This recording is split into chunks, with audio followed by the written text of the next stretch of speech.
അപ്പോൾ തിരുവോണത്തെ വരവേറ്റ് മലബാറിലെ ഓരോ വീടുകളിലും ഓണക്കോടി അണിഞ്ഞ് പാട്ടും നൃത്തവുമായി ആഘോഷിക്കുകയാണ് ഓരോരുത്തരും. അതെ, ഓണക്കോടി ഉടുത്തും ഓണസദ്യ ഉണ്ടും മലയാളികൾ ഒത്തുകൂടുമ്പോൾ അവിടെ ലഭിക്കുന്നത് ഒരു പുത്തൻ ഉണർവാണ്.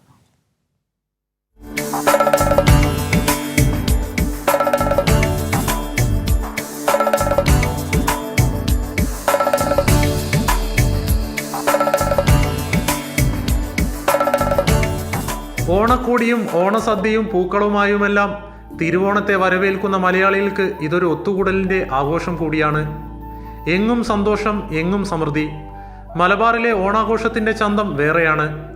ഓണത്തോടനുബന്ധിച്ച് മലബാറിലെ ഗ്രാമങ്ങളിൽ ഓണപ്പൊട്ടൻ അവതരിക്കും. ഓണം കുടുംബത്തിനോടൊപ്പം ആഘോഷിക്കാൻ മാത്രമാണ് ജമ്മുവിൽ നിന്ന് കരസേന ഉദ്യോഗസ്ഥനായ പ്രവീഷ് നാട്ടിലെത്തിയത്. ഓണത്തിനൊന്നും അങ്ങനെ കിട്ടിക്കോണമെന്നില്ല, എപ്പോഴെങ്കിലൊക്കെ കിട്ടുള്ളൂ. കിട്ടുമ്പം പോലും ഉള്ളപ്പം നമ്മൾ ഓണം അങ്ങോട്ട് ആഘോഷിക്കും.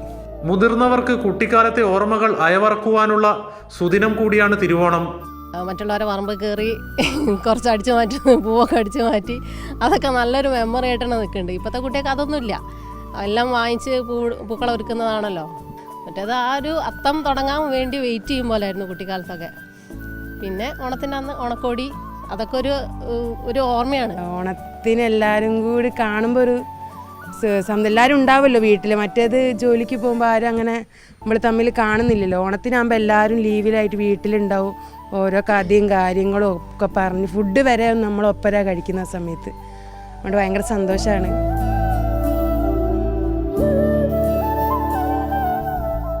മറ്റു പ്രദേശങ്ങളിൽ നിന്ന് വിഭിന്നമായി മലബാറിൽ സദ്യക്കൊപ്പം നോൺ വെജ് വിഭവങ്ങളും ഉണ്ടാകും.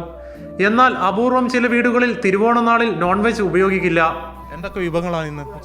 അവിയൽ, പച്ചടി, പുളി, സാമ്പാർ, രസമുണ്ടാവും, പായസം. നോൺ വെജ് ഉണ്ടാവും?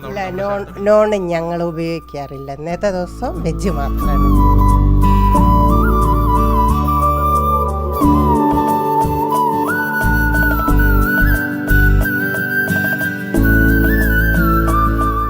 പാട്ടുപാടിയും പൂക്കളമൊരുക്കിയും വിഭവസമൃദ്ധമായ സദ്യ കഴിച്ചും ആഘോഷിക്കുകയാണ് മലബാറിലെ ഓരോ വീടുകളും.